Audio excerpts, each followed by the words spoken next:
Hello student, स्वागत है आपका अपने यूट्यूब चैनल स्टडी 100 में। मैं प्रदीप आप लोगों के बीच एक बार फिर से और इस क्लास में। हालांकि बहुत ही खेद है कि लाइव सेशन चल नहीं पा रहा है। उसका रीज़न है कुछ टेक्निकल प्रॉब्लम आ चुकी है और उसको जब तक दूर नहीं हो रहा है तब तक मैं आप लोगों को रिकॉर्डेड फॉर्म में सारे क्लासेस को दूंगा। तो आप लोग थोड़ा सा इस पर जो ध्यान बनाए रखें और जो भी क्लास चल रही है उस पर आप पूरी तरह रिकॉर्डेड फॉर्म में लेना प्रारंभ करें। उसको मतलब जो है कंप्लीट अध्ययन करने का प्रयास करें। तो मैं चल रहा हूँ आज के क्लास में और आज से क्लास की बात मैं करूँ अगर तो यहाँ सबसे पहले बात जो करने जा रहा हूँ उसका नाम है विवर्तन। फिजिक्स में विवर्तन को लेकर के काफ़ी कुछ चीज़ें में समस्याएं होती हैं, लेकिन मैं आप लोगों को विवर्तन को एकदम आसानी से आप लोगों को समझाने का प्रयास कर रहा हूँ कि वो चीज़ें एकदम अच्छी तरीके से आ जाती है। जैसा कि आपने व्यतिकरण को देखा है, व्यतिकरण और विवर्तन में बहुत ज़्यादा फर्क नहीं है। बस दोनों का लगभग जो मैं जो प्रोसेस है वो लगभग एक ही जैसा है। तो समझने का प्रयास कीजिएगा। देखिए क्या है कि विवर्तन क्या होता है। विवर्तन जो है, जैसे आपने व्यतिकरण में देखा कि उसमें दो स्लिट थे और जब दो स्लिट से क्या होती थी, प्रकाश किरण जाती थी यहाँ से, तो यहाँ एक स्लिट हो गया, एक स्लिट ये हो गया। और जब स्रोत से प्रकाश किरणें आ रही थी यहाँ से, किसी छिद्र से प्रकाश किरणें जब आती थी यहाँ से, तो आप देखते थे यहाँ से एक जो प्रकाश किरणें आ रही हैं वो क्या है, वो कौन सी तरंगे हैं, वो इस प्रकार से तरंगे आ रही हैं। ये प्रथम प्रगामी तरंगे होती हैं, सॉरी तो तुरंत प्रथम तरंगे होती हैं, जैसे हम जो है तरंगाग्र प्रथम तरंगाग्र कहेंगे। लेकिन जब ये इस स्लिट से टकराएंगी तो प्रत्येक जो छिद्र होता है, हाइगेंस के अनुसार क्या बताया गया, जब प्रकाश किरणें किसी बिंदु से चलती हैं और किसी कण से टकराती हैं तो प्रत्येक जो कण होता है वो नए तरंगों की भांति क्या है व्यवहार करना प्रारंभ कर देता है, यानी नए स्रोत की भांति व्यवहार करना प्रारंभ कर देता है। तो यहाँ से देखेंगे आप तो ये एक नई जो है गोलीय तरंगे बनना प्रारंभ प्रत्येक स्लिट से, और यहाँ से भी होंगी ये चीजें। तो आप देखेंगे कहीं ना कहीं यंग का रूल बन रहा है और प्रत्येक अध्यारोपण के दौरान जो होता था प्रकाश की तीव्रता, वहां जहां अध्यारोपण होता था प्रकाश, जहां तरंगें अध्यारोपित होती थी वहां प्रकाश की तीव्रता अधिक थी, और जहां तरंगों क्या अध्यारोपण नहीं होता था वहां प्रकाश की तीव्रता क्या थी, न्यूनतम थी, यानी अंधेरा था। तो यहाँ अगर देखा जाए तो उसी प्रकार की कुछ ना कुछ घटना यहाँ भी दिखाई दे रही है। लेकिन जहां वहां दो स्लिट के द्वारा था, दो तरंगे वहां चल रही थी, यहाँ पर केवल एक ही छिद्र होगा और वह छिद्र जो है एकल झर्री कहा जाता है। क्या कहा जाता है? एकल झर्री। जैसे अपने जीवन में बहुत सारी घटनाओं को आपने देखा होगा कि अगर हम किसी पाइप से कोई पाइप ले लें और पाइप से क्या करें, एक आंखें बंद करके एक जो है बल्ब को, एक जो है जलता हुआ कोई लैंप है उसको अगर हम देखना प्रारंभ करें, जब उसको डायरेक्ट देखेंगे हम तो क्या होता है, उसमें से देखेंगे लंबे लंबे कुछ ऐसी किरणें बनती हुई दिखाई देती हैं। रात के समय में जब आप रोड पे चलते हैं, हेलमेट लगा के गाड़ी चलाते होंगे, तो आप देखे होंगे सामने से जो लाइट आती है छिटक करके आती है। ठीक है। ऐसे आप बादल, जब बारिश होती है, बारिश होने के बाद जब बादल फट जाते हैं और फटने के पश्चात जो फटे हुए स्थान होते हैं बादल में, उसमें से जब प्रकाश किरणें सूर्य की आती हैं तो आप देखेंगे तिरछी और फैल कर किरणें आती हैं। ठीक है। फिल्मों में कभी अब आपने देखा होगा जब हीरो की एंट्री होती है, कभी कभी पीछे से प्रकाश आता है, हीरो एकदम ब्लैक दिखाई देता है, जो प्रकाश किरणें छिटक के आती हैं। तो ऐसे ना जाने कितने बहुत सारी घटनाएं हमारे जीवन में हैं जो क्या है विवर्तन का प्रतिरूप क्या है बनाती हुई दिखाई देती है।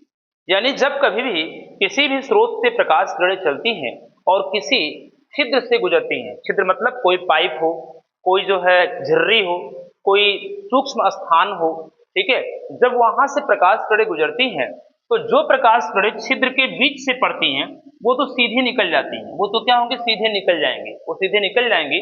लेकिन जो प्रकाश किरणें उसके तीक्ष्ण किनारों पड़ती हैं, जो किनारों पड़ती हैं वो उसके तीक्ष्ण किनारों टकरा करके आंशिक रूप से क्या होती है बताइए, मुड़ जाती हैं। क्या होती है? आंशिक रूप से ये मुड़ जाती हैं, ये मुड़ जाती हैं। और आंशिक रूप से मुड़ जाने की जो घटना होती है यही कहीं ना कहीं जो है यह क्या कहलाती है, आंशिक रूप से मुड़ जाने की घटना को हम क्या कहते हैं, विवर्तन कहते हैं। यानी विवर्तन जो है एक ऐसा घटना है प्रकाश का कि जब प्रकाश किरणें किसी छिद्र से, किसी पाइप से, किसी जो है सूक्ष्म स्थान से जब वो गुजरती है तो उसके तीक्ष्ण किनारों से टकरा करके वो क्या है, आंशिक रूप से मुड़ जाती है, और वही मुड़ने की घटना कहीं ना कहीं क्या कहलाती है, प्रकाश का विवर्तन कहलाती है। जैसा कि आप लोग अपने जीवन में इस तरह से प्रकृति में विवर्तन का प्रतिरूप आपने देखा होगा कि जब किसी देखिए बादल से क्या है प्रकाश किरणें क्या हो रही हैं, बीच से आ रही हैं। आप देखिए कोई जंगल है, कोई बागीचा है, वहां जो सूर्य निकलता है तो उसके पेड़ के बीच में से प्रकाश किरण छटक के आना, फिर देखिए इस प्रकार का, ये देखिए दरवाजे के पास से अगर जो प्रकाश किरणें अंदर की तरफ आ रही हैं, तो इस प्रकार से बहुत सारी ऐसे जीवन में घटनाएं हैं जो विवर्तन को लेकर के क्या करती हैं, परिभाषित करती हैं। तो यहाँ अगर हम विवर्तन की एक परिभाषा लिखें तो विवर्तन की परिभाषा क्या होगी, उनको थोड़ा सा हम लोग क्या है समझ लेते हैं और बता दे रहा हूं विवर्तन को लेकर के। तो यहाँ पर देखा जाए तो अवरोध अथवा छिद्र के तीक्ष्ण किनारों पर क्या लिखेंगे बताइए, अवरोध अथवा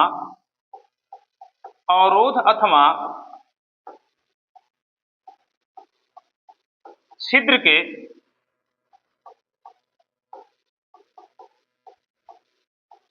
तीक्ष्ण किनारों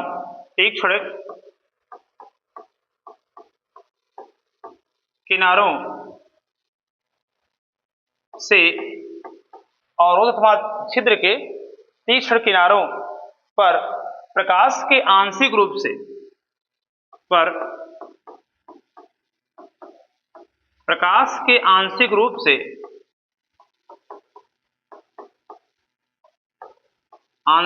से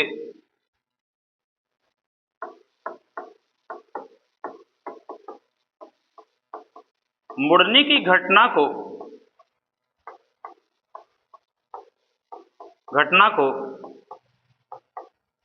प्रकाश का विवर्तन कहते हैं। प्रकाश का विवर्तन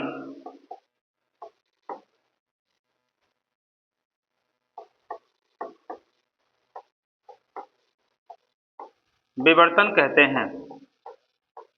ठीक है, तो इस प्रकार से आप इसको क्या करना है, नोट कर लेना है। और वैसे मैं थोड़ा सा आपको 3D एनिमेशन द्वारा इसको समझाने का प्रयास कर रहा हूं और आप लोग थोड़ा देखने का प्रयास भी कीजिएगा। इस प्रकार की प्रक्रिया आप देखेंगे तो देखो, जब प्रकाश किरणें क्या है किसी स्रोत से देखिए आ रही हैं, तो ये जो प्रकाश किरणें आ रही हैं इसे हम क्या कहेंगे, इसे प्राथमिक तरंग कहेंगे। लेकिन जब यह क्या है किसी स्लिट से देखिए, किसी एकल छिद्र से क्या टकरा रही हैं, तो टकराने के उपरांत देखिए कुछ किरणें क्या है जब इसके किनारों टकरा रही है देखिए मुड़ जा रही हैं, आंशिक रूप से क्या मुड़ रही हैं, और कुछ जो है सीधे निकल जा रही हैं। तो जो आंशिक रूप से मुड़ रही हैं, इसी आंशिक रूप से मुड़ने, जो बीच से निकल जा रही है वो तो घटना नहीं होगी विवर्तन की, लेकिन जो इसके किनारों से टकरा रही हैं और किनारों से टकरा करके क्या मुड़ रही हैं, तो कहीं ना कहीं ये जो घटना दिखाई दे रही है ये घटना आपका विवर्तन का क्या है, प्रतिरूप है। और ये घटना कहीं ना कहीं अपने जीवन में आपने देखा भी होगा। तो इसको आप क्या करें, नोट कर ले, फिर इसके बाद में आगे हम बढ़ते हैं और बात कर लेते हैं और भी पॉइंट को लेकर के।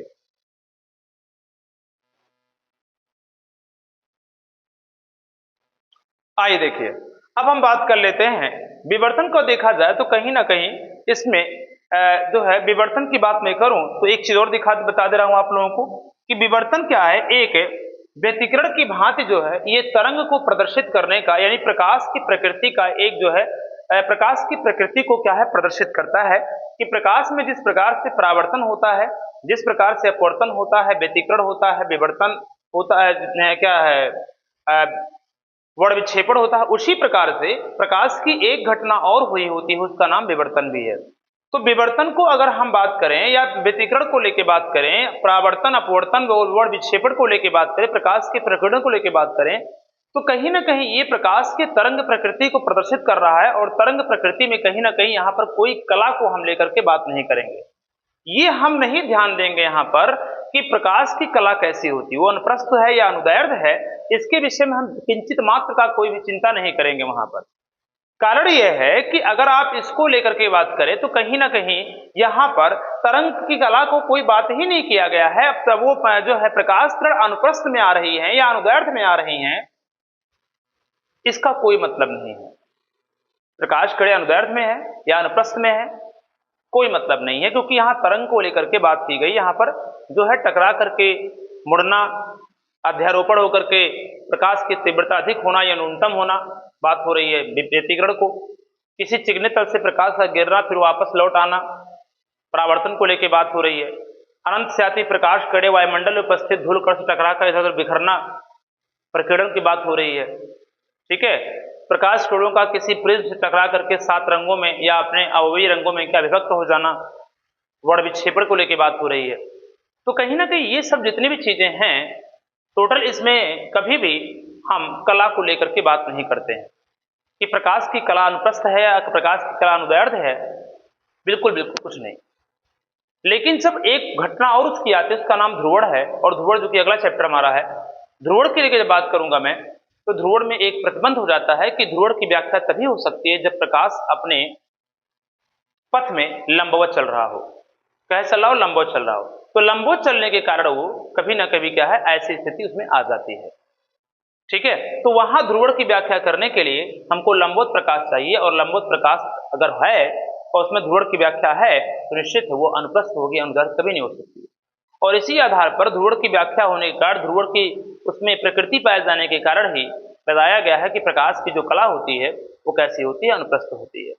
ठीक है, तो ये आप लोगों को इतना याद रखना है कि यहाँ पर अनुप्रस्थ अनुदैर्ध्य की स्थिति उत्पन्न नहीं होती है, तो ये आप लोग याद रखिएगा। यानी एग्जाम में पूछेगा विवर्तन निम्नलिखित में से किस पर निर्भर नहीं करता है, तो प्रकाश की कला पर निर्भर नहीं करता है, बल्कि तरंग दैर्ध्य ये सब चीजों पर निर्भर करता है। ठीक है, एक बात और है कि विवर्तन तभी होगा कि जो इसकी तरंग दैर्ध्य है, जो छिद्र होता है, इसके अंदर जो छिद्र है, छिद्र का जो स्थिति है, ठीक है, या उसके किनारों की जो स्थिति है, वो विवर्तन जो हो रही है, जो प्रकाश किरणें आ रही हैं, बिल्कुल उसकी तरंग दैर्ध्य और उसकी जो तीव्र किनारों का तरंग दैर्ध्य बिल्कुल क्या है, सेम होना चाहिए, समान होना चाहिए, तभी ये चीजें प्रतिरूप वहां पर बनती हुई दिखाई देंगी। आगे बढ़ते हैं हम लोग, तो ये आपने देखा उदाहरण को लेकर के। आगे बढ़े तो विवर्तन के दो प्रारूप मिलते हुए दिखाई देते हैं, एक होता है फ्रेनल और एक होता है फ्राउनहोफर। दो साइंटिस्ट आते हैं और दोनों क्या है, विवर्तन की व्याख्या कर रहे हैं। उसके बाद में इनकी इनकी जो है आधार पर हम ज्यामितीय व्यवस्था को क्या करेंगे, प्रदर्शित करेंगे। ठीक है, तो ये आइए देखें, यहाँ पर बात होती है फ्रेनल विवर्तन को लेके। विवर्तन बस वही चीजें हैं कि किसी झिर्री से या झिर्री को या किसी स्लिट को या किसी ट्रांसपेरेंट पार्ट को खुरद करके छिद्र बना लीजिए, और छिद्र में से जब प्रकाश किरणों को देखेंगे तो लंबी लंबी किरणें बनती हुई कहीं ना कहीं दिखाई देंगी। और वो किरणें कहाँ बन रही हैं, प्रकाश में नहीं, जब वो झिर्री के या जो पाइप है उसकी किनारों से जब आप देखें तो किनारों पर जो किरणें टकरा रही हैं वो बिखर जा रही हैं दो भागों में। तो कहीं ना कहीं आप आकाश में जब बादल से प्रकाश किरणें बीच में से आते हैं तभी आपको ऐसे दिखाई देता है। झरोखे से कोई लाइट आता है, जैसे आपने टिंडल प्रभाव को सुना होगा, टिंडल इफेक्ट, वहां से भी देखेंगे वो चीजें दिखाई दे रही हैं। चलिए देखते हैं यहाँ पर क्या है। तो फ्रेनल विवर्तन में क्या है, फ्रेनल और फ्राउनहोफर में दो अंतर होते हैं, बस दो ही अंतर है। फ्रेनल जब बात करते हैं कि फ्रेनल क्या करते हैं कि विवर्तन अगर होना है तो विवर्तन होने के लिए क्या चाहिए, तीन चीज चाहिए। विवर्तन होने के लिए क्या चीज, विवर्तन चीज प्राप्त करने के लिए क्या चाहिए, तीन। नंबर एक चाहिए क्या, नंबर एक होता है स्रोत। क्या चाहिए बताइए, स्रोत चाहिए जहां से प्रकाश किरणें आ रही हो। दूसरा चाहिए, दूसरा झिर्री चाहिए। झिर्री का मतलब क्या हो, कोई पाइप हो, कोई छिद्र हो, वो चाहिए। और तीसरा क्या चाहिए, तीसरा चाहिए एक पर्दा जहां पर हमको जो है व्यतिकरण प्राप्त हो रहा हो, सॉरी विवर्तन प्राप्त हो रहा हो, मतलब जहां पर प्रकाश किरणें गिर रही हो। तो कहीं ना कहीं ये चीजें आप लोगों को मिलती हुई दिखाई देंगी आपको। ठीक है, तो इसको आप नोट करेंगे। तो चलिए आते हैं, तो बात मैंने क्या कहा कि तीन पॉइंट आपको याद रखना चाहिए, एक झिर्री, एक स्रोत है झिर्री है, और एक क्या पर्दा है। झिर्री मतलब क्या हुआ, एक छिद्र होना चाहिए, एक जो है छिद्र होगा तभी ना उसको आप देख पाएंगे, जहां पे तीव्र किनारे मिलेंगे और वहां से प्रकाश किरणें आएंगे, टकराएंगे और फिर क्या है, फैल जाएंगे। ठीक है, और एक पर्दा जहां पर हमको प्रकाश किरणें का प्रतिरूप उसको प्राप्त करना है। तीन चीजें आपको मिलनी चाहिए। तो यही चीज यहां पर देखा जाए तो फ्रेनल और फ्राउनहोफर में यही डिफरेंस आ रहा है। क्या आ रहा है फ्रेनल में, फ्रेनल कहते हैं कि स्रोत हो, झिर्री हो और पर्दा हो, इन दो तीनों के बीच की जो दूरी होना चाहिए वो सीमित होना चाहिए। मतलब फ्रेनल अगर व्यतिकरण, फ्रेनल विवर्तन, सॉरी बार बार व्यतिकरण आ रहा है। फ्रेनल अगर विवर्तन को लेकर के बात करूं मैं, तो फ्रेनल विवर्तन में क्या है, ये तीनों जो हैं एक सीमित दूरी पर रह करके जो है कार्य करेंगे। या यूं कहा जाए कि फ्रेनल विवर्तन अगर प्राप्त करना हमको है तो स्रोत, पर्दा और झिर्री एक निश्चित दूरी पे रह करके हम उसको प्राप्त कर सकते हैं। ठीक है, एक निश्चित दूरी, एक लिमिट, उसके अंदर एक सीमा होनी चाहिए, बहुत ज्यादा दूर हम उसको रख करके फ्रेनल विवर्तन को नहीं प्राप्त कर सकते। तो क्या कह रहे हैं, कह रहे हैं फ्रेनल विवर्तन में प्रकाश स्रोत हो, पर्दा हो जिस पर विवर्तन चित्र देखा जाता है, अथवा दोनों विवर्तनकारी अवरोध, जो अवरोध है बीच में है, अथवा द्वारक से सीमित दूरी पर होते हैं, तो उन पर जो है उनके द्वारा अगर देखा जाए तो जो विवर्तन प्राप्त होता है वो क्या है, फ्रेनल विवर्तन प्राप्त होगा। और इस प्रकार के विवर्तन को प्राप्त करने के लिए हमें किसी लेंस की आवश्यकता नहीं पड़ेगी, क्योंकि लेंस की आवश्यकता किसमें है, फ्राउनहोफर में है। मतलब देखेंगे आप इस प्रकार के विवर्तन को प्राप्त प्राप्त करने के लिए किसी लेंस की आवश्यकता नहीं होती है, किसी लेंस की आवश्यकता नहीं होती है।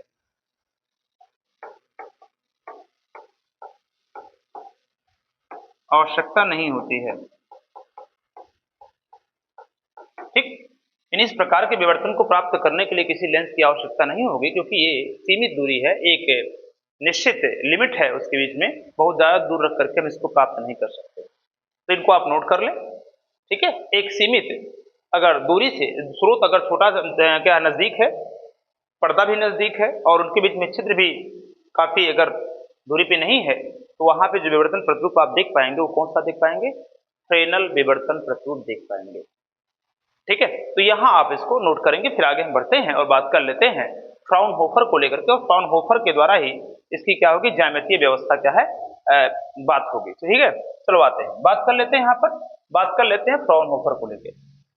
फ्राउनहोफर विवर्तन ही आपके बोर्ड पेपर में पूछा जाएगा, क्योंकि इन्हीं के द्वारा हमको ज्यामितीय व्यवस्था का क्या है व्याख्या करनी है, ठीक है। तो क्या होगा, देखो फ्राउनहोफर विवर्तन क्या कहते हैं, इस प्रकार के विवर्तन में प्रकाश स्रोत, मैंने क्या कहा, एक जो स्रोत है, स्रोत और क्या है बताओ, झिर्री है। क्या बताओ, झिर्री मतलब जो स्लिट है, जो छिद्र है जहां से मुझे देखना है, और एक क्या है, पर्दा है, ठीक है, पर्दा है, या जहां से आप देख रहे हैं उस चीज को।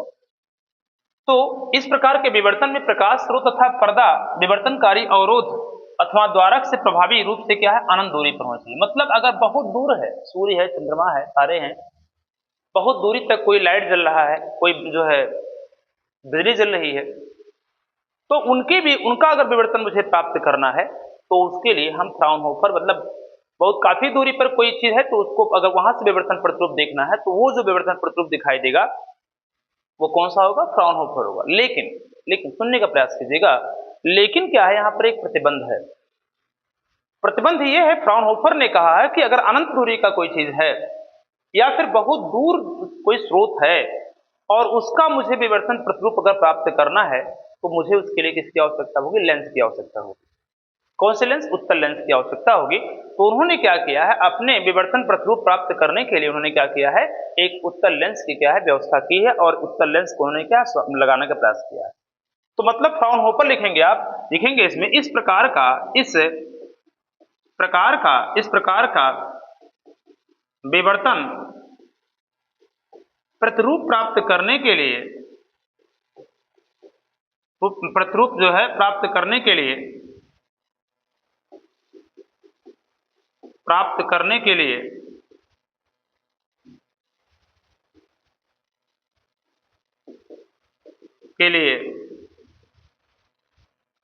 इस प्रकार का विवर्तन प्रतिरूप प्राप्त करने के लिए लेंस की आवश्यकता होती है। लेंस मतलब कौन सा लेंस, उत्तल लेंस। उत्तल लेंस की क्या होगी, आवश्यकता होगी, आवश्यकता होती है, ठीक है। तो इस प्रकार से आप इसको ध्यान देना है। ज्यामितीय व्यवस्था में देखा जाए तो यहां पर ये चीजें आप लोगों को याद रखनी है, ठीक है। तो जो है हम इस अध्याय में क्या करेंगे, इस अध्याय में फ्राउनहोफर को लेकर के ही बात करेंगे, कहीं भी फ्रेनेल का विवर्तन नहीं आएगा। इनको नोट कर लीजिए, और यहाँ पर एक लेंस को लेकर के हम बात करेंगे, चर्चा करेंगे, ठीक है। इसको नोट कर फिर आगे बढ़ते हैं।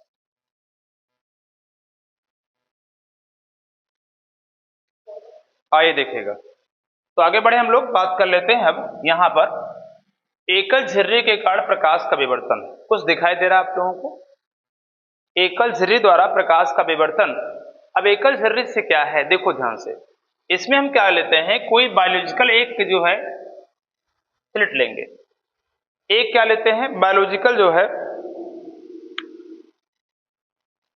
स्लाइड लेंगे, और उसको जो है पत्ती से या ब्लेड से खुरच करके उस पर एक थोड़ा सा झिर्री बना, छिद्र बना लेंगे, और जब उस झिर्री से किसी प्रकाश स्रोत को देखते आते हुए देखेंगे ना, देखो ये एक झिर्री है, और इसमें से जब प्रकाश कण देखिए जा रही है, तो एक देखिए प्रकाश कण सीधी निकल जा रही है, और ये जो प्रकाश कण सीधे निकल रही है, ये विवर्तित प्रकाश कण नहीं है, ये ऐसा है कि पाइप में से हम जब लैंप को देखते हैं जलते हुए, तो जो बीच से प्रकाश कण चली आ रही है वो प्रकाश किरण है।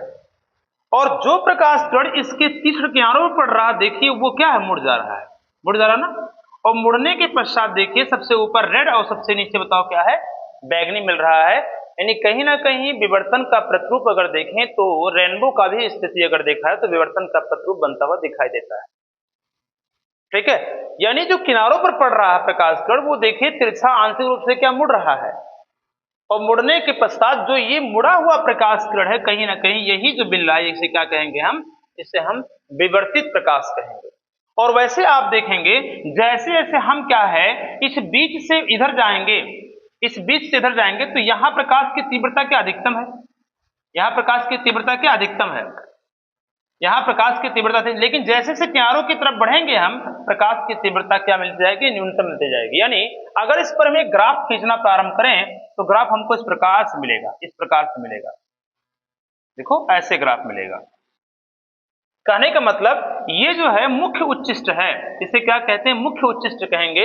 यानी जो बीच का प्रकाश है जहां से कोई भी विवर्तन नहीं प्राप्त हुआ है, कोई विवर्तन नहीं हुआ, कोई मुड़ने की प्रक्रिया नहीं हुई है वहां पर, तो वहां आप देखेंगे तो यहां प्रकाश की तीव्रता अधिक होने से इसे क्या कहेंगे बताइए, इसे मुख्य उच्चिष्ट कहेंगे। क्या कहेंगे बताइए, मुख्य उच्चिष्ट कहेंगे, मुख्य उच्चिष्ट कहेंगे यहां पर। और अगर देखा जाए ये जो इधर जब दूरी बढ़ती जाएगी बढ़ती जाएगी तो यहाँ प्रकाश की तीव्रता क्या होगी, ये घटती जाएगी, और घटती जाएगी तो इस स्थान को हम क्या कहेंगे, गौण उच्चिष्ट कहेंगे। गौण मतलब प्रकाश की तीव्रता कम है, लेकिन जो बीच में है स्थानीय वाला पॉइंट है, इस स्थान को हम क्या कहेंगे बताइए, निम्निष्ठ कहेंगे। क्या कहेंगे, निम्निष्ठ कहेंगे। तो जो प्रक्रिया इधर है वही प्रक्रिया नीचे की तरफ है, दोनों तरफ क्या होगी, वही होगी। और अगर मुख्य प्रकाश के नीचे की तरफ आते हैं तो निगेटिव पॉइंट में आएगा, ऊपर की तरफ जाएंगे बताओ क्या होगा, पॉजिटिव आएगा। यानी एक तरफ ये प्रक्रिया पॉजिटिव में चलेगी और एक तरफ क्या होगी बताओ, प्रक्रिया कैसे चलेगी, निगेटिव चलेगी। कहीं ना कहीं ज्यामितीय व्यवस्था का हमको क्या है, यहीं से क्या है जो है उसको निकालने की प्रक्रिया करनी है। अब यहां देखें इसमें कहीं ना कहीं लेंस की कोई प्रयोग नहीं हुआ है, लेकिन अभी जब हम बात करेंगे फ्राउनहोफर के ज्यामितीय व्यवस्था को लेकर के तो वहां पर हमको लेंस की आवश्यकता पड़ेगी, और लेंस की आवश्यकता पड़ने के पश्चात आप देखेंगे तो यहां से मुझे एक डेरिवेशन, छोटा सा डेरिवेशन बनता हुआ दिखाई देगा हमको। ठीक है, तो आपको करना क्या है, हेडिंग डालना है एकल झर्री के कारण प्रकाश का विवर्तन।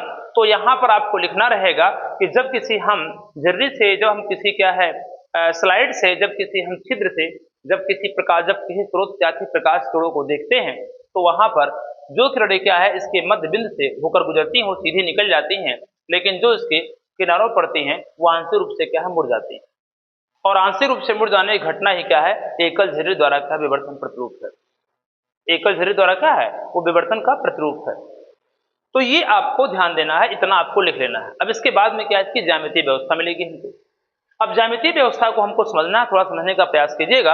हम लोग चलते हैं ज्यामितीय व्यवस्था। क्या आप लोगों को समझ में आ रहा है? अगर समझ में आ रहा है तो एक बार कमेंट जरूर करेंगे, और कमेंट के साथ साथ लाइक और शेयर जरूर कर देंगे इसको। ठीक है, मैं एक बार फिर से बता रहा हूं, कुछ टेक्निकल प्रॉब्लम के कारण जो है लाइव सेशन थोड़ा रुका हुआ है। बस 2-4 दिन में, 1-2 दिन में क्या है इसकी सारी व्यवस्था फिर की जा रही है। बस आप लोग तब तक रिकॉर्डिंग फॉर्म में क्या इसको देखने का प्रयास करें। ठीक है, तो यहां अगर देखें अब हम ज्यामितीय व्यवस्था को लेकर के थोड़ा सा बात करेंगे यहां से, और यहीं पर हम जो है टोटल जो है इसका रूप बनाएंगे, और ये हमारा लास्ट हेडिंग है। ठीक है, मतलब फ्राउनहोफर की जो व्यवस्था है, फ्राउनहोफर ने क्या किया, जो विवर्तन प्रतिरूप प्राप्त किया है उसकी व्यवस्था, उसकी जो है स्थिति को लेकर के मैं बात करूंगा। ठीक है, आते हैं देखते हैं। यहाँ पर यहां देखा जाए, देखो एक स्रोत है, इसे हम क्या कहेंगे बताओ, स्रोत कहेंगे। मैंने कहा इसमें 3 चीजों को क्या आवश्यकता पड़ेगी, एक स्रोत मिलेगा, एक जो है स्लाइड जिसमें आपने छिद्र किया, पाइप की स्थिति है, एक छिद्र है, और लास्ट का क्या एक पर्दा है। बताओ क्या है, पर्दा है, ये पर्दा है। ठीक है, तो यहां अगर देखें कि जब किसी स्रोत से प्रकाश किरणें चलेंगी तो उन्होंने क्या बताया, देखो जब किसी स्रोत से प्रकाश किरणें चलेंगी तो उन्होंने क्या है, फ्राउनहोफर ने अपने विवर्तन प्रतिरूप को प्राप्त करने के लिए लेंस की आवश्यकता, लेंस का प्रयोग उन्होंने किया है, क्योंकि वो अनंत से आती प्रकाश किरणों को भी देख सकते हैं, मतलब वहां जो है विवर्तन प्रतिरूप प्राप्त कर सकते हैं, या फिर थोड़ा दूर है, काफी दूर अगर कोई लैंप जल रहा है तो वहां से उसके विवर्तन प्रतिरूप को हम प्राप्त कर सकते हैं लेंस लगा करके। फ्राउनहोफर ने इस चीज को बताया था। जबकि फ्रेनेल की जो बात करूं तो फ्रेनेल ने अपने सिद्धांत में कहीं भी लेंस को लेकर के बात नहीं किया। डायरेक्ट उन्होंने क्या कहा कि अगर नजदीक है, कोई एक सीमित दूरी पर कोई अगर लैंप रखा है, अगर उसको हम किसी झिर्री द्वारा देखते हैं तो वहां से हमको क्या है विवर्तन प्रतिरूप क्या मिलता हुआ दिखाई देगा। तो अगर पूछा जाए कि फ्रेनेल विवर्तन और फ्राउनहोफर विवर्तन में अंतर क्या है, फ्रेनेल विवर्तन और फ्राउनहोफर विवर्तन में क्या अंतर है, तो सीधा लिखना है कि फ्रेनेल विवर्तन जो होती है पर्दा, स्रोत और क्या है जो है झिर्री, वो एक सीमित दूरी पर रखकर विवर्तन का प्रतिरूप प्राप्त करता है, जबकि फ्राउनहोफर जो विवर्तन है वो अनंत दूरी पर रखी हुई किसी वस्तु को या वहां से आते हुए किसी स्रोत से प्रकाश किरणों द्वारा क्या है वहां पर उसका विवर्तन प्रतिरूप प्राप्त करता है। फ्रेनेल विवर्तन में किसी भी लेंस की आवश्यकता नहीं होती है, जबकि फ्राउनहोफर विवर्तन प्राप्त करने के लिए एक क्या है स्रोत और पर्दे के बीच में क्या है एक लेंस की आवश्यकता होगी। लेंस लगा करके ही हम अनंत दूरी पर रखी किसी वस्तु को या अनंत दूरी से आते हुए प्रकाश किरणों का हम क्या है विवर्तन प्रतिरूप प्राप्त कर सकते हैं। तो ये कहीं ना कहीं फ्रेनेल और फ्राउनहोफर विवर्तन का डिफरेंस है, और 2024 में आप लोगों का ये क्वेश्चन आया भी था कि फ्रेनेल विवर्तन और फ्राउनहोफर विवर्तन क्या है। तो दोनों विवर्तन को लेकर के बात किया गया था और दोनों विवर्तन आपके एग्जाम में आया हुआ है, इसको थोड़ा सा अपने दिमाग में रखे रहिएगा।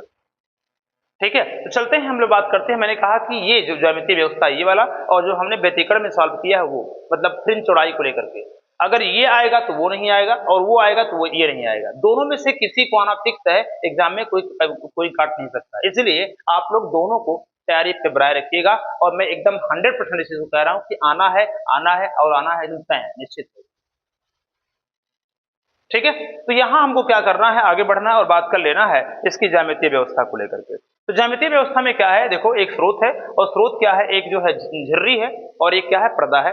अब यहां से जब प्रकाश किरणें चलती हैं तो क्या होती है, एक लेंस बीच में लगा, पहले एक बार स्रोत और झिर्री के बीच में क्या लेंस लगाया गया है, फिर दूसरा लेंस जो है ऐसे लिखना रहेगा आपको, एक लेंस क्या है स्रोत और जो है झिर्री यानी क्या है जो छिद्र है उसके बीच में लगाया गया है, और दूसरा जो लेंस है उस छिद्र और पर्दे के बीच में लगाया गया है।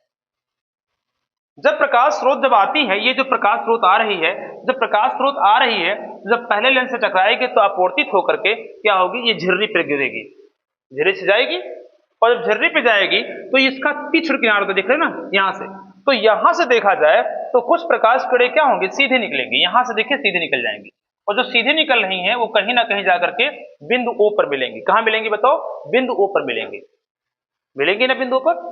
क्यों, क्योंकि ये कहीं ना कहीं ये इसका A और B जो आपका जो स्लिट है, जो आपका झिर्री है, जो छिद्र है वो A और B का बीच है, तो A और B के बीच की जो दूरी हो कितनी, स्मॉल e है। स्मॉल e क्या है, जैसे वहां आपने स्लिट के बीच की दूरी लिया था स्मॉल d, ऐसे यहाँ इसकी झिर्री के बीच की दूरी क्या होगी, स्मॉल e हो जाएगी। तो स्मॉल e जो है इस झिर्री के बीच की दूरी है, और इन दोनों के बीच में जो प्रकाश किरणें पड़ेंगी वो सीधी जाएंगी और अगले लेंस से टकरा करके बिंदु O पर क्या हो जाएंगी बताओ, दीप्त हो जाएंगी। दीप्त मतलब यहाँ O पर प्रकाश की तीव्रता काफी ज्यादा होगी, प्रकाश की तीव्रता क्या काफी ज्यादा होगी और यहाँ काफी उजाला होगा। तो जहां पे उजाला होगा तो यहां पर अगर हम ग्राफ का निर्माण करें तो कहीं ना कहीं इस प्रकार से ग्राफ बनता हुआ दिखाई देगा, और ये ग्राफ कहीं ना कहीं क्या होगा, मुख्य उच्चिष्ट के रूप में क्या है बनता हुआ दिखाई देगा। क्या देखा बताओ, ये मुख्य उच्चिष्ट होगा। अब जैसे से यहां से क्या होगी, ये यहां से थोड़ा सा उठेगी फिर यहाँ पे बनेगी जाकर के, तो थोड़ा सा क्या होगा, ये यहाँ से हल्का से निम्न होगा, फिर और निम्न होगा, फिर ऐसे धीरे धीरे होते होते क्या होगी, लास्ट में खत्म हो जाएगी। ये आपका इसी प्रकार से जो आपने ऊपर बनाया है वो नीचे बन सकता है। तो जहां प्रकाश की तीव्रता ज्यादा है उसे हम क्या कहेंगे बताओ, मुख्य उच्चिष्ट कहेंगे। क्या कहेंगे बताओ, मुख्य उच्चिष्ट कहेंगे, क्योंकि यहाँ प्रकाश की तीव्रता अधिक है। और जब जैसे से हम क्या है जो है मध्य बिंदु से ऊपर की ओर जाएं या नीचे की ओर जाएं तो कहीं ना कहीं प्रकाश की तीव्रता न्यूनतम जा जाएगी, और जो ये छोटे छोटे आप लोग जो दीप टाइप बनते हुए दिखाई दे रहे हैं, जिससे हम क्या कहते हैं बताओ, इसे हम कहते हैं गौण उच्चिष्ट कहते हैं। क्या कहेंगे बताइए, गौण उच्चिष्ट कहेंगे, क्योंकि यहाँ प्रकाश की तीव्रता न्यून है और कुछ दूरी बढ़ने के पश्चात बिल्कुल क्या है, प्रकाश मिलेगा ही नहीं, सब कुछ क्या मिलेगा, अंधेरा मिलेगा वहां पर। ठीक है, तो क्या बताया गया कि जो प्रकाश किरणें इस झिर्री से बीच से जा रही हैं वो बिंदु O पर क्या हो रही है, फोकसित हो रही है, लेकिन जो प्रकाश किरणें इस तीक्ष्ण किनारों पड़ रही हैं वो मुड़ेंगी ना, और मुड़ करके क्या है, जब लेंस से टकराएंगी तो टकराने के पश्चात अपवर्तित होकर के बिंदु P पर जाकर क्या बता रही हैं, यहां मिल रही हैं। बिंदु P पर, यहाँ पर पर्दे पर कहां मिल रहे हैं, बिंदु P पर। एक बिंदु O पर मिल रही है जो मुख्य उच्चिष्ट बना रहा है, जहां प्रकाश की तीव्रता काफी ज्यादा है, और ये कौन से प्रकाश किरणें हैं, ये जो है बिना विवर्तित हुए बिना अवरोध से टकराए हुए जो प्रकाश किरणें हैं इस छिद्र से होकर के कहां पहुंच रही हैं, O पे पहुंच रही हैं। लेकिन जो किरणें इसके किनारों से टकरा रही हैं वो कहां जाएंगी, P पर। जैसे आके आपने पिछले चित्र में देखा, जो किरणें टकराई वो कहां गई? बिंदु P पर गई, और जो किरणें नहीं टकराई वो सीधे कहां निकल गई? बिंदु O पर। तो ये जो सीधी जा रही है ये विवर्तित प्रकाश नहीं है, और जो इससे जा रही है ये बताओ क्या विवर्तित प्रकाश है। तो हमको इसी पर तो गणना करना, हमको इसका गणना नहीं करना है, हमको विवर्तित प्रकाश की क्या करना, ज्यामितीय व्यवस्था का हमको व्याख्या करना है। ठीक है, तो आते हैं हम बात कर लेते हैं इसको लेकर के। तो एक बार इसको फिगर को आप लोग क्या स्क्रीनशॉट लीजिएगा, फिर हम बात करते हैं आगे। ठीक है,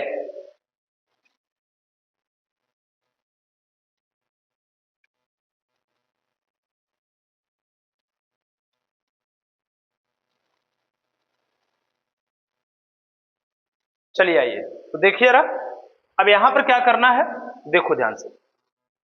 जब स्रोत से प्रकाश का ज्यामितीय व्यवस्था जा रहे हैं करने, इसकी व्याख्या करने जा रहे हैं, जिसका थोड़ा सा आप लोग ध्यान दीजिए, बहुत छोटा सा, देखो ज्यादा इसमें लिखना रहता है, इसकी बहुत ज्यादा बड़ा डेरिवेशन नहीं है, बस छोटा सा डेरिवेशन को समझना मात्र है कोई जरूरत से।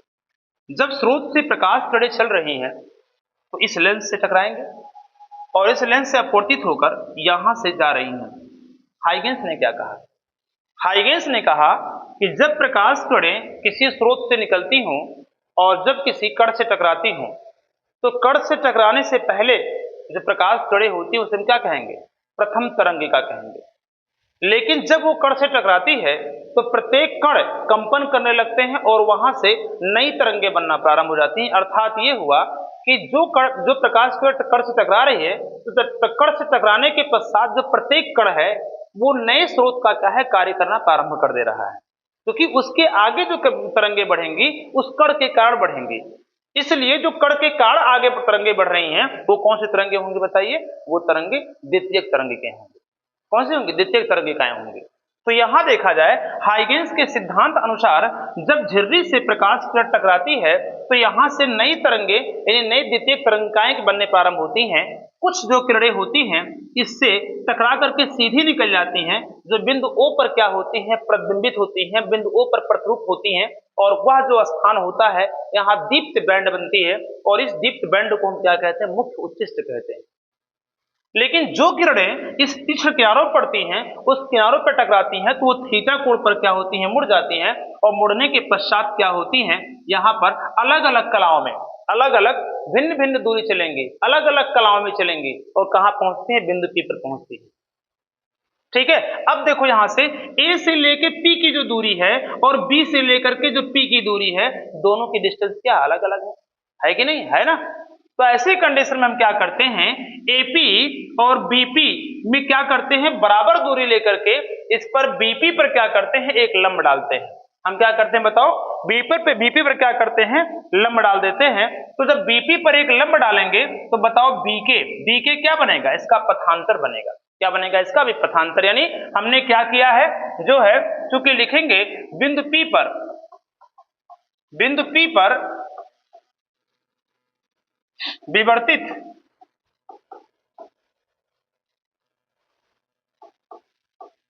विवर्तित प्रकाश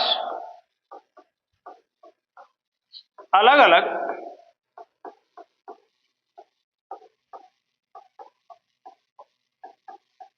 दूरियां चलकर पहुंचती हैं। अलग अलग दूरियां चलकर क्या होती हैं? पहुंचती हैं। तो क्या करेंगे? समान दूरी, यानी AP और BP क्या लिखेंगे? इसलिए AP व BP की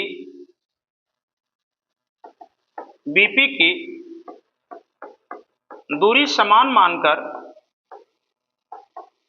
मानकर BP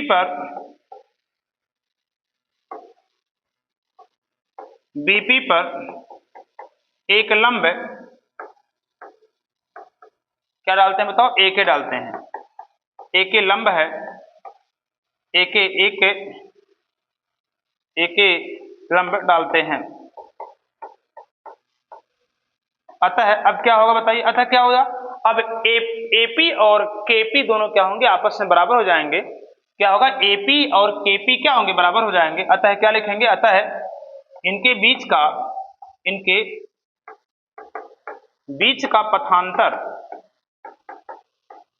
पथांतर कितना होगा, बी के बराबर क्या मान लो, लैम्डा मान लो।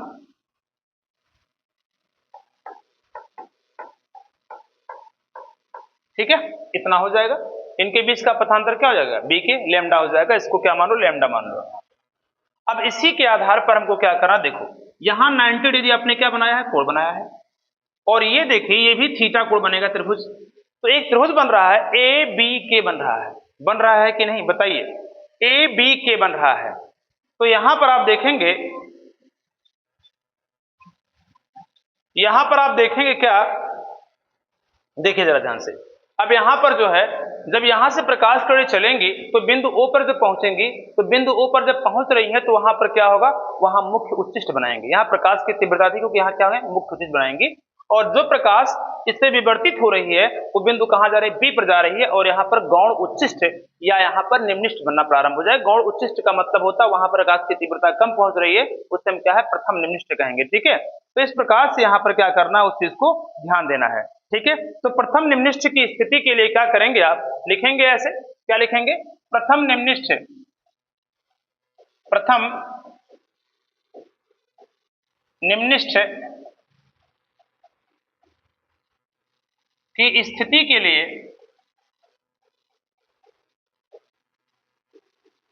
बी के इज इक्वल क्या होता है, लैम्डा हो जाएगा। पथांतर ये तो बनेगा, प्रथम निम्निष्ट ये तो है, कौन, पी है, निम्निष्ट है, और ये क्या, उच्चिष्ट है। तो प्रथम निम्निष्ट की स्थिति के लिए क्या होगा बताओ, इसके लिए क्या है, बी के इज इक्वल क्या, लैम्डा, पथांतर ही बन रहा है, लैम्डा क्या है, पथांतर बनेगा यहाँ पर। इसलिए समकोण त्रिभुज क्या लिखेंगे हम, क्या लिखेंगे बताओ, समकोण त्रिभुज, इसे लिखेंगे हम समकोण त्रिभुज, समकोण त्रिभुज क्या, देखो ध्यान से, समकोण त्रिभुज कौन है, ए बी के, ए बी के, ए बी के में क्या हो जाएगा बताइए, लिखेंगे साइन थीटा। देखो यहां पर क्या होगा, देखो ध्यान से, ये थीटा है तो इस कोण के लिए बताओ ये लंब होगा, ये कर्ण होगा, और ये क्या बनेगा, आधार बनेगा। तो जो आपकी जो झिर्री के बीच की गैपिंग है, झिर्री के बीच की जो गैपिंग है, इसे हम क्या मान लें, इसे देखा जाए तो ये क्या है, ई है। तो अगर यहां से देखा जाए, इसको हम दो भागों में मान लें, इस पॉइंट से ऊपर एक और नीचे एक, इस पॉइंट से, देखो ये झिर्री है ना, ये झिर्री है, तो झिर्री के बीच जो प्रकाश जो गई है डॉटेड लाइन, इसके ऊपर क्या मान लो, एक मान लो, इसके ऊपर आधा मान लो। तो ऊपर मानोगे तो e/2 होगा, नीचे भी मानोगे कितना होगा, e/2 हो जाएगा। ठीक है, तो इसको बाद में बात करते हैं, लेकिन यहाँ देखा जाए तो इनके बीच की जो गैपिंग होगी, कहीं ना कहीं ये कर्ण बनेगा, और इस कोण के सामने जो भुजा है बी के लंब बनेगा, और ये क्या बनेगा, आधार बनेगा। हमको आधार से मतलब नहीं, हमको लंब और कर्ण से मतलब, क्योंकि कर्ण हमारा झिर्री के बीच की चौड़ाई है, और जो बीके है यहाँ पर कहीं ना कहीं इसका लंब है, तो लंब का मान पथांतर है। तो ऐसी कंडीशन में क्या लिखेंगे हम, लंब कर्ण किसका एसी होता है, साइन थीटा का होता है। तो साइन थीटा पर क्या होगा, लंब बटा करेंगे, बीके बटा कितना होगा बताइए, यहाँ ए बी हो जाएगा, बीके बटा कितना होगा, ए बी हो जाएगा। या इसको अगर हम बीके का मान निकालें हम, तो बताओ कितना होगा, ए बी हो जाएगा, कितना, साइन थीटा हो जाएगा, ए बी कितना होगा, साइन थीटा हो जाएगा। यहाँ बी के बराबर क्या दिया, लैम्डा दिया गया है, और ए बी के स्थान पर ई है, ई साइन थीटा।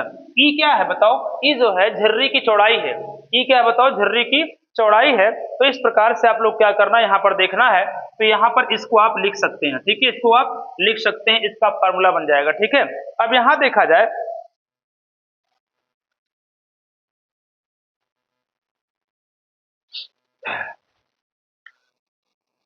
चूंकि केंद्रीय, अच्छा इसको पहले आप नोट कर लें, पहले इसको आप नोट करें तो बता रहा हूं, इसको पहले आप नोट कर लें, फिर आगे हम बता रहे हैं।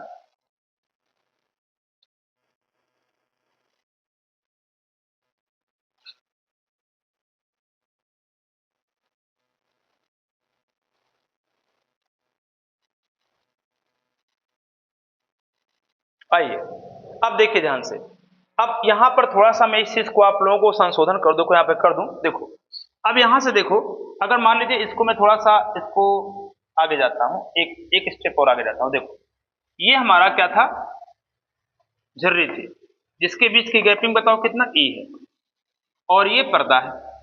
यहां से एक प्रकाश कण सीधा निकल गया, ये लेंस है, और ये जो है एक प्रकाश कण यहां से गया, ऐसे आया, और ये टकरा के ऐसे चला गया। इस पॉइंट को हम क्या कहेंगे बताओ, केंद्रीय उच्चिष्ट कहेंगे। और जो प्रकाश कण विवर्तित हुई, और विवर्तित होने कहां पहुंची बताओ, ये पहुंच गई कहां, बिंदु पी पर पहुंच गई। ये पहुंची भाई, इसके बाद और भी होगा, इस प्रकार से हो सकता है, इसके बाद और भी हो सकता है, इस प्रकार से हो सकता है, इसके बाद इसके नीचे भी आ सकता है, इस प्रकार से भी हो सकता है, ऐसे भी यहां से और भी आ सकता है, इस प्रकार से आ सकता है। यानी आप देखेंगे तो जो यहाँ स्थिति है ये तो केंद्रीय उच्चिष्ट हो गया, ओ हो गया ना। यहाँ क्या होगा, ये आपकी प्रकाश तीव्रता का सबसे लंबा ग्राफ बनेगा, लेकिन जैसे से हम उप किनारों की तरफ बढ़ेंगे कहीं ना कहीं इनके बीच की गैपिंग क्या हो गई, ये जो है प्रकाश की तीव्रता क्या होगी, बताओ जरा, प्रकाश की तीव्रता घटती जाएगी। तो मान लो ये तो केंद्रीय उच्चिष्ट के लिए, मान लीजिए यहाँ पर केंद्रीय उच्चिष्ट के लिए तो ठीक है, लेमडा का मान हो गया, लेकिन यहाँ पर देखेंगे तो 2 लेमडा, यहाँ पर क्या होगा 3 लेमडा, यहाँ पर कितना 4 लेमडा, यहाँ पर कितना 5 लेमडा, ठीक है, यहाँ पर कितना 6 लेमडा, ऐसे डॉट डॉट डॉट डॉट जितना उधर बनेगा, ऐसे वही प्रक्रिया जो यहाँ बनाए हैं वही प्रक्रिया यहाँ पर बनती जाएगी, इधर भी बनती जाएगी, तो ऊपर प्लस और नीचे क्या होगा माइनस हो जाएगा। यानी अगर मुख्य उच्चिष्ट के बाद हम गौण उच्चिष्ट को लेके बात करें तो गौण उच्चिष्ट 2 लेमडा 3 लेमडा 4 लेमडा एक अंकीय पद के रूप में बहुत सारा, और नीचे भी बहुत सारे क्या बनते जाएंगे, और इन पूरे को अगर हम मान लें यम, क्या मान लें, यमवे गौण उच्चिष्ट के लिए इसका मान माने हम, ठीक है, यमवे निम्निष्ठ के लिए मान माने, तो यमवे निम्निष्ठ के लिए क्या होगा बताओ, लिखेंगे इसलिए केंद्रीय केंद्रीय उच्चिष्ट उच्चिष्ट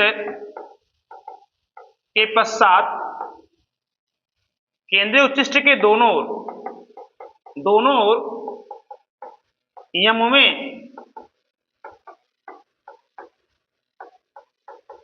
निम्निष्ठ के लिए, यम में निम्निष्ठ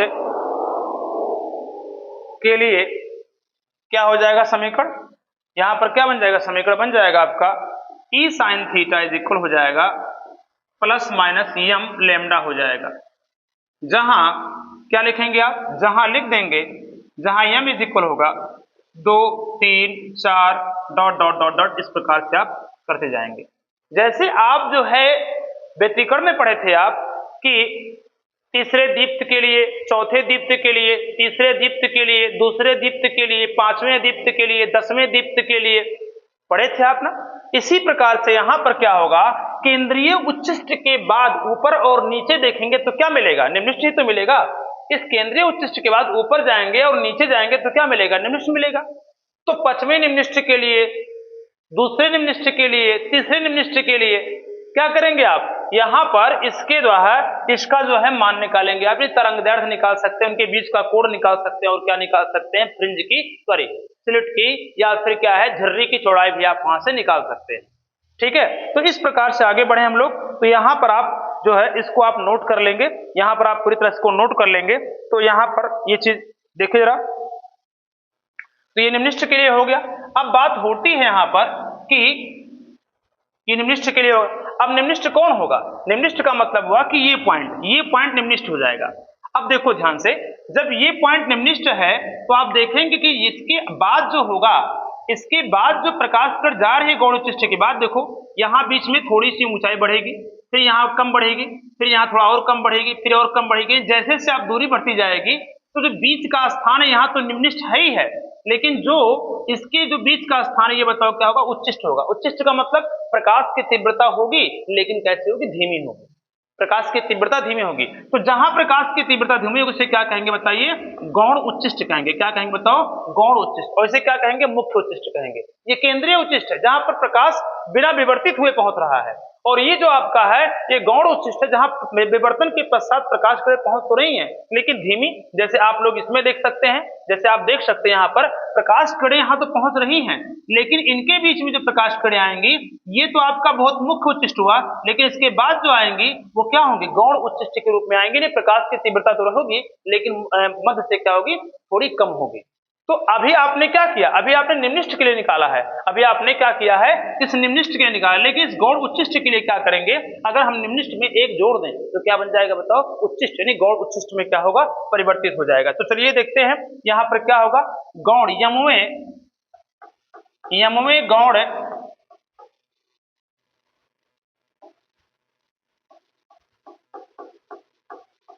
गौण उच्चिष्ट के लिए, सॉरी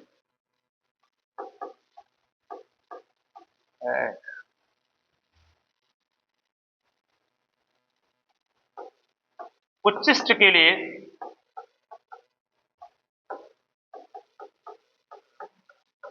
क्या बनेगा समीकरण? समीकरण सब कुछ वही रहेगा, बस यम में क्या होगा, एक जुड़ जाएगा। उसमें क्या होगा, यहाँ पर एम जुड़ेगा, यानी क्या होगा, ई साइन थीटा इज इक्वल कितना हो जाएगा, 2 लैम्डा प्लस कितना होगा, 1 हो जाएगा, और यहाँ पर लैम्डा हो जाएगा। क्या होगा, लैम्डा, और लैम्डा बाई ज्यादा 2 होगा, सॉरी लैम्डा बाई कितना होगा बताओ, 2 हो जाएगा। ठीक है, तो इस प्रकार से इसको क्या है, यमवे गौण उच्चिष्ट के लिए इस प्रकार से इसका आपको लिखना है, तो इसको आप नोट कर लीजिएगा, फिर आगे हम बढ़ते हैं।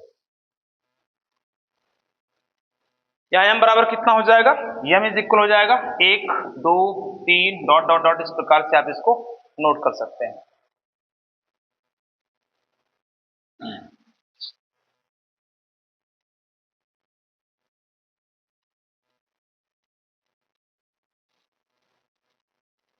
आइए अब क्या लिखेंगे, अब लिखेंगे क्या, जैसे से आगे बढ़ते जाएंगे तो मुख्य उच्चिष्ट के बाद जो होगी प्रकाश की तीव्रता गिरती जाएगी। लिखेंगे चूंकि मुख्य उच्चिष्ट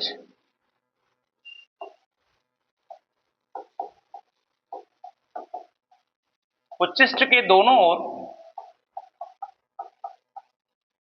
ओर बढ़ने पर प्रकाश की तीव्रता तेजी से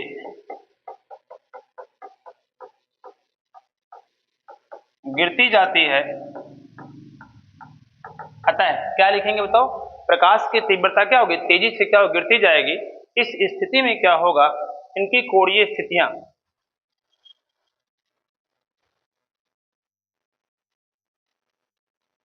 अतः मुख्य उच्चिष्ट तथा क्रमागत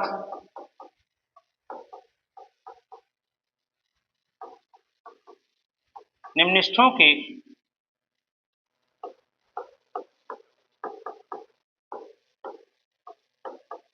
कोणीय स्थितियां जो होंगी वो क्या होंगी बताइए, साइन थीटा इज इक्वल हो जाएगा, कितना हो जाएगा, साइन थीटा इज इक्वल हो जाएगा 0 केंद्रीय के लिए, ये केंद्रीय के लिए हो जाएगी। उसके आगे बढ़ेंगे, प्लस माइनस लैम्डा बाई कितना ई, क्योंकि आप जानते हैं अभी आपने लिखा, क्या लिखा है, ई साइन थीटा इज इक्वल कितना होता है, लैम्डा होता है। तो आप किसके लिए जाएंगे, इसके लिए जाएंगे plus minus lambda by, plus minus क्या हो जाएगा, दूसरे के लिए निकालेंगे 2 लैम्डा बाई हो जाएगा, कितना होगा, 2 लैम्डा बाई हो जाएगा। इसी प्रकार से क्या बताओ, तीसरे निकालेंगे तो प्लस माइनस कितना होगा, 3 लैम्डा बाई ई हो जाएगा। इसी प्रकार डॉट डॉट डॉट डॉट क्या होगा, आगे बढ़ता जाएगा। क्या होगा, डॉट डॉट, प्लस माइनस क्यों लिया गया, अब आप लोग बताया मैंने कि केंद्रीय उच्चिष्ट से ऊपर की जाएंगे तो पूरी वैल्यू किसमें पॉजिटिव होगी, और केंद्रीय उच्चिष्ट नीचे की आएंगे तो पूरी वैल्यू किसमें होगी, नेगेटिव हो जाएगी। तो यहाँ प्लस माइनस दोनों को लेकर क्या है, बात किया जाएगा। अब इसमें क्या करना है, अब आपको इसका एक ग्राफ बना लेना, ठीक है, इसको हम मिटा दे रहे हैं, ग्राफ को आप लोग थोड़ी तेजी से क्या बना लीजिएगा, और यही ग्राफ ही आप लोगों के बोर्ड पेपर के लिए इंपॉर्टेंट होगा, जो कि हर साल पूछा गया है। चलो देखो ग्राफ देख लेते हैं हम लोग, क्या हुआ ग्राफ इस प्रकार से, इसमें देखो,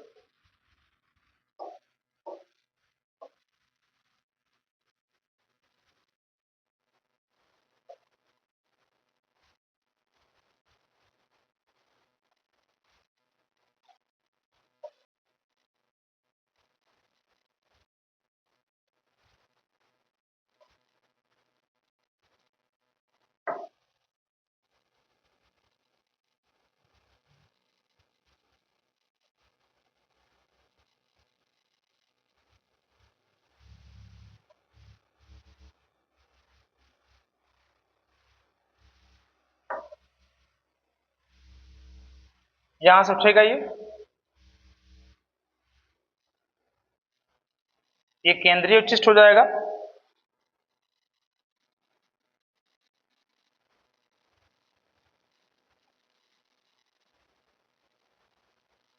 फिर यहां से देखिए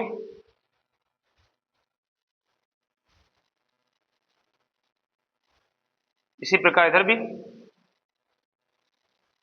थोड़ा गड़बड़ बन रहा है, थोड़ा सही कर लें इसको।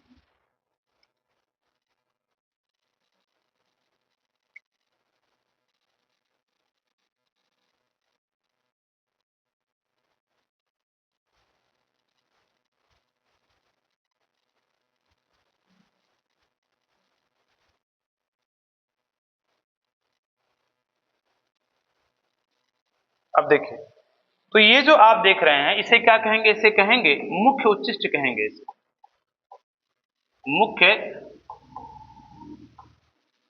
उच्चिष्ट कहा जाएगा, जहां प्रकाश जो पहुंच रहे थे बिना विवर्तित प्रकाश पहुंच रही थी, यानी कोई भी प्रकाश से औरों द्वारा टकराए नहीं थे। और ये जो देख रहे हैं आप, इसे क्या कहेंगे, गौण उच्चिष्ट कहा जाएगा।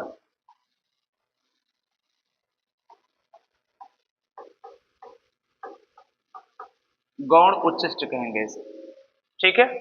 इस स्थान को क्या कहेंगे बताइए, इस स्थान को हम क्या कहेंगे, प्रथम निम्निष्ठ कहा जाएगा। प्रथम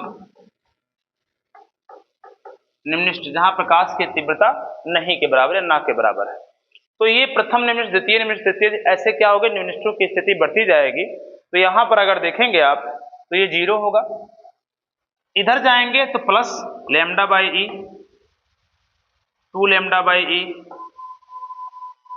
3 लैम्डा बाई ई, इस प्रकार से बढ़ता जाएगा। इधर देखेंगे minus lambda by E, minus 2 lambda by E, minus 3 lambda by E, इस प्रकार से क्या होगा, बढ़ता जाएगा। तो ये आपको क्या करना, अपनी तरफ से क्या इसको बना लेना है, ठीक है।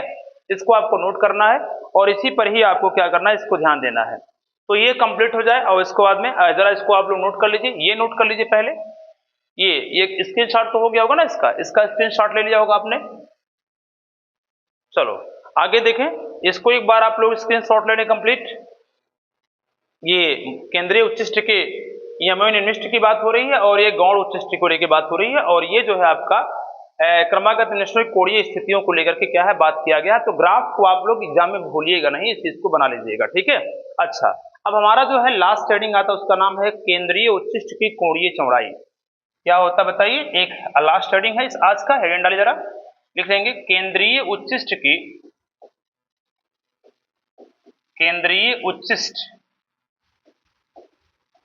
की कोणीय चौड़ाई, कोणीय चौड़ाई, इस चीज को आप लोग को ध्यान देना है। अब देखिए, केंद्रीय उच्चिष्ट की कोणीय चौड़ाई क्या हो जाएगी, ठीक है।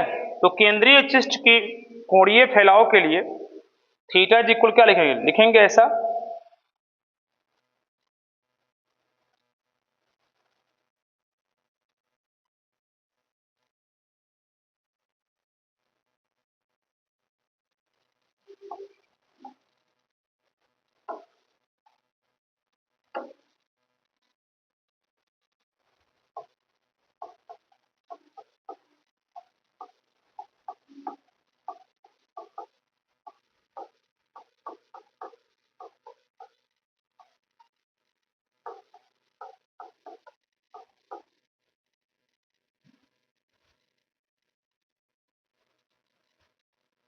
केंद्रीय उच्चिष्ट के का किसी भी ओर कोणीय फैलाव के लिए, किसी भी ओर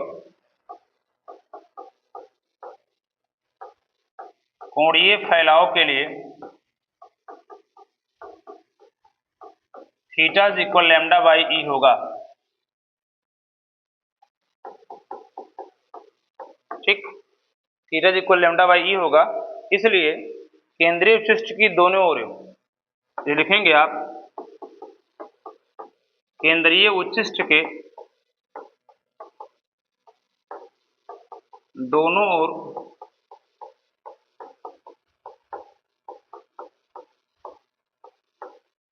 कोणीय चौड़ाई क्या हो जाएगी, 2 लैम्डा, क्योंकि आपको पता होना चाहिए, या सॉरी 2 थीटा इज इक्वल क्या होगा, 2 लैम्डा बाई ई, क्योंकि दोनों ओर को लेके बात की जा रही है, दोनों ओर को लेके बात की जा रही है, एक और नहीं, दोनों ओर को लेके बात की जा रही है। एक तरफ लैम्डा बाई ई और एक तरफ लैम्डा बाई ई, दोनों को मिलाएंगे तो क्या होगा, 2 लैम्डा बाई ई हो जाएगा, इस प्रकार से होगा। दूसरा हो जाएगा, ये झिर्री से पर्दे के बीच की दूरी डी है, यदि झिर्री से पर्दे के बीच की दूरी कितनी है, कैपिटल डी है। झिर्री में समझ रहे हैं बात को ना, झिर्री का मतलब क्या हुआ, देखो ध्यान से, ये झिर्री है और ये पर्दा है, इनके बीच की पूरी दूरी क्या मान लो, डी मान लो। क्या मान लो बताओ, यहां से लेके यहां तक पूरी दूरी कितनी, कैपिटल डी है। ये झिर्री से पर्दे के बीच की दूरी बताइए कितनी, कैपिटल डी है। तो सब कुछ वही रहेगा, आपको क्या करना है, यहाँ पर लिखना है क्या हो जाएगा, तब कोणीय चौड़ाई कितनी होगी, 2 थीटा इज इक्वल हो जाएगा 2 लैम्डा बाई ई इंटू क्या होगा, डी हो जाएगा। ठीक है, ये फॉर्मूला यूज करना है। दूसरी बात ये भी होती है कि आपने देखा है स्रोत और पर्दे के बीच में लेंस लगा हुआ है, तो यह लिखेगा यदि लेंस की फोकस दूरी, लेंस की फोकस दूरी f है, तब बताइए क्या होगा। तो जो पर्दे के बीच की दूरी हुई, कहीं ना कहीं लेंस की फोकस दूरी बनेगी वही, तो क्या करेंगे आप, तब यहाँ पर क्या होगा, 2 थीटा इज इक्वल हो जाएगा 2 लैम्डा अपान कितना होगा, ई इंटू कितना होगा, तो थीटा हो जाएगा, सॉरी क्या होगा, एफ हो जाएगा। इस प्रकार से क्या करना, आपको सारे फार्मूले को लिख लेना है, और यही आपका लास्ट शेडिंग था। तो इतना ही आप लोगों को पढ़ना था इसमें, तो इसको आप नोट कर लीजिए, फिर आगे हम बढ़ते हैं।